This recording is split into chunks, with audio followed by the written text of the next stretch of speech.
नमस्कार बच्चों, छोटे भाइयों बहनों, आप सभी का स्वागत है आपके अपने channel maths with power sir में। 10th मैथ्स की पिछली क्लास में हमने यूक्लिड विभाजन एल्गोरिथम को पढ़ लिया था। इस क्लास में हम अंकगणित की आधारभूत प्रमेय को पढ़ेंगे। क्लास बहुत इंपॉर्टेंट रहने वाली है, तो अंत तक ज़रूर देखिएगा। चलिए हम कुछ बेसिक्स को पढ़ लेते हैं, जैसे कि अभाज्य संख्या।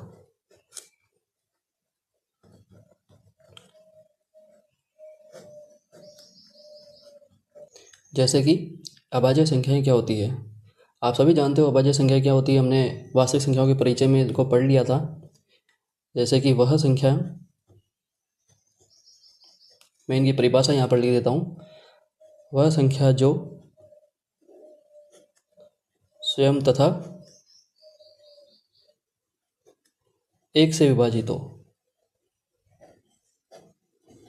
वह संख्या जो स्वयं तथा एक से विभाजित हो, वो हमारी क्या होगी, अभाज्य संख्या होगी। अर्थात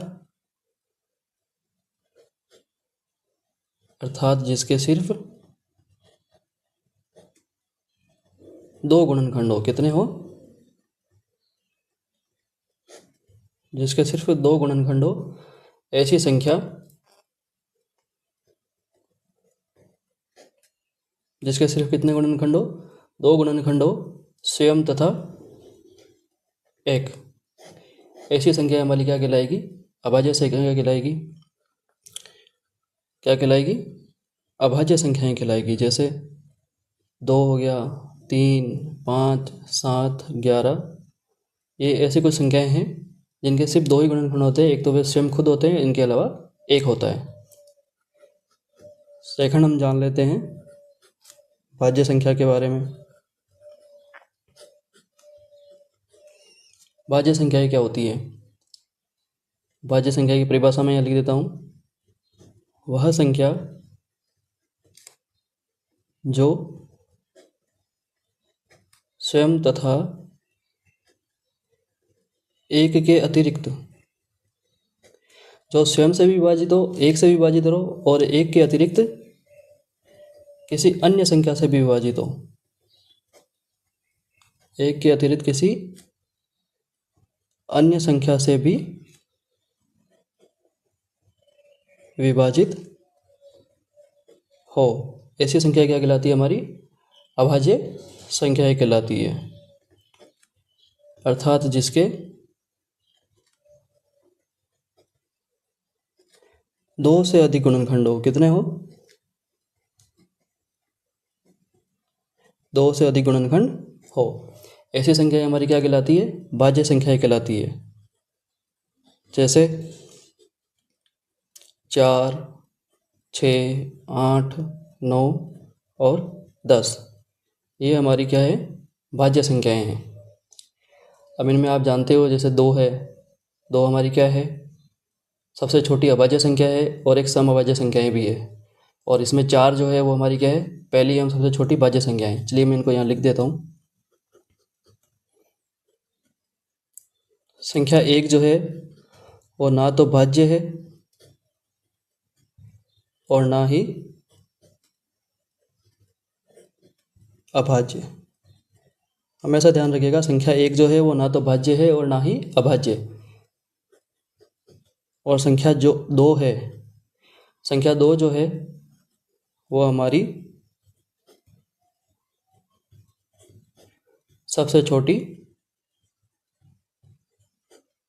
अभाज्य संख्या है,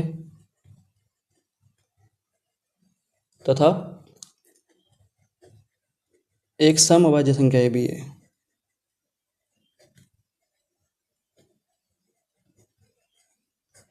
संख्या 2 क्या है, हमारी सबसे छोटी अभाज्य संख्या है, और एक सम अभाज्य संख्या भी है। और संख्या 4 क्या है, पहली एवं सबसे छोटी भाज्य संख्या है।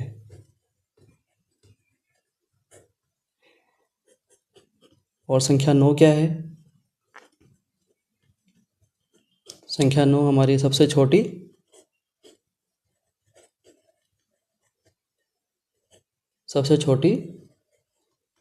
विषम भाज्य संख्या है।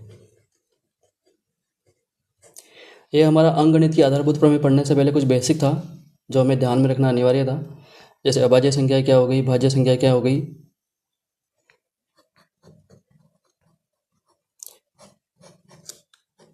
अंकगणित की आधारभूत प्रमेय क्या कहती है?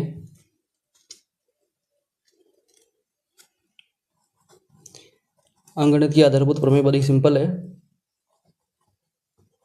नॉर्मल सा अपन को याद में रखना है कि प्रत्येक भाज्य संख्या को अभाज्य संख्या,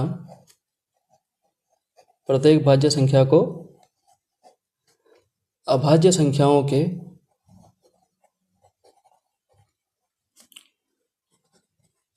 गुणनफल के रूप में लिखा जा सकता है। प्रत्येक भाज्य संख्या को अभाज्य संख्याओं के गुणनफल के रूप में लिखा जा सकता है। यही हमारी अंकगणित की आधारभूत प्रमेय है।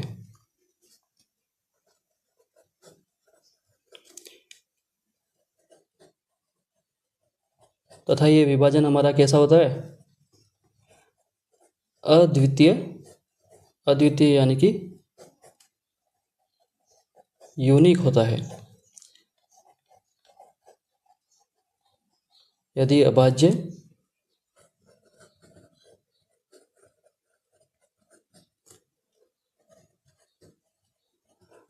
गुणनखंडों के क्रम पर कोई ध्यान नहीं दिया जाए।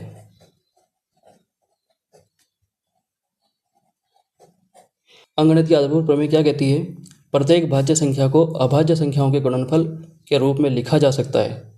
कोई भी हमारी भाज्य संख्याएं होगी उसको हम अभाज्य संख्या के गुणनफल के रूप में यानी कि गुणनखंडों यानी टुकड़ों के रूप में लिख सकते हैं। लेकिन ये जो हम टुकड़े करेंगे वो कैसे होंगे? अद्वितीय यानी कि यूनिक होंगे। अगर हम अभाज्य गुणनखंडों के क्रम पर कोई ध्यान नहीं देवें तब भी ये यूनिक ही होंगे, क्योंकि इनके अलावा इनका और कोई गुणनखंड नहीं हो सकता। चलिए हम इसको एक उदाहरण के द्वारा समझते हैं। एक उदाहरण हम ले लेते हैं। जैसे कि मान लो कोई संख्या है 60। कितनी है? 60 है। अब हम 60 के अभाज्य गुणनखंड लिखते हैं। 60 के अभाज्य गुणनखंड लिखते हैं। तो कैसे निकालेंगे अभाज्य गुणनखंड? जैसे 60 में सबसे पहले अभाज्य गुणनखंड है तो अभाज्य संख्याओं से शुरू होगा। तो 2 का भाग देते हैं। 2 का भाग 60 में दोगे कितनी बार जाएगा? 30 बार। 30 में 2 का भाग दोगे कितनी बार जाएगा? 15 बार। 15 में 2 का जाएगा नहीं, अब 3 का भाग देते हैं, कितनी बार जाएगा? 5 बार। 5 में 5 का भाग देंगे कितनी बार जाएगा? 1 बार। तो 60 के अभाज्य गुणनखंड क्या हो गए? 2 × 2 × 3 × 5 ये हो गए। यानी हमने क्या किया?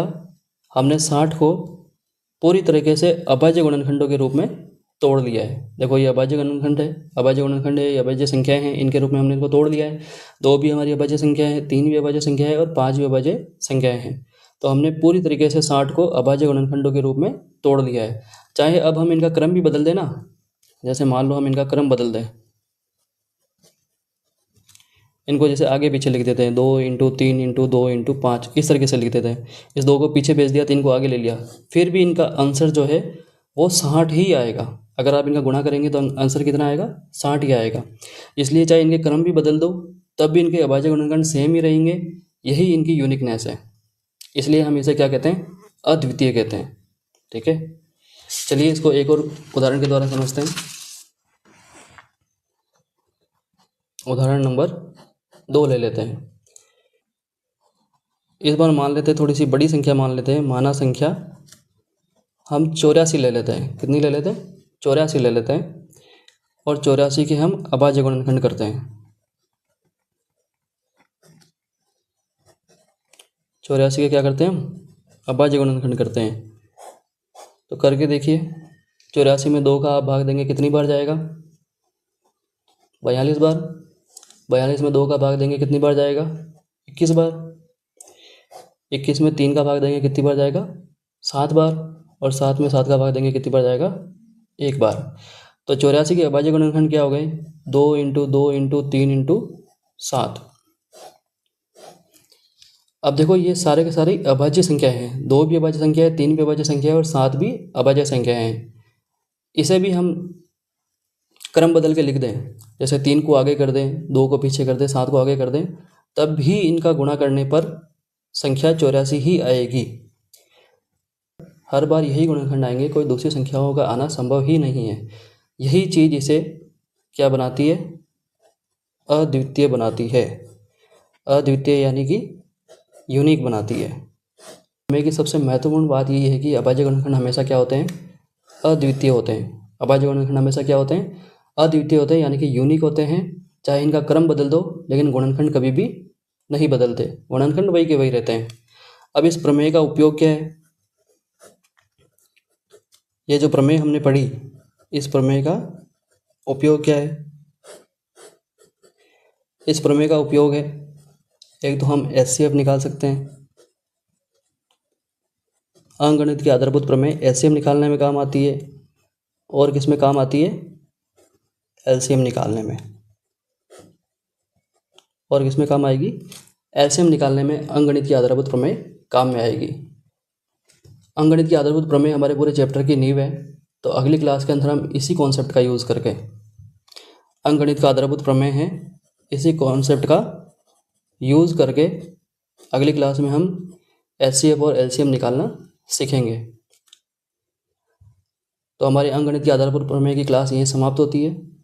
अगर आपको वीडियो अच्छा लगा हो तो लाइक करें और चैनल को सब्सक्राइब करें। हमारे साथ जुड़कर हमारा हौसला बढ़ाएं।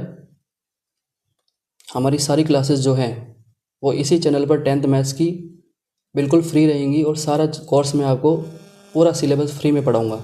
तो हमारे साथ में जुड़े रहिए और अपने साथियों और सहपाठियों तक क्लास को शेयर कीजिए।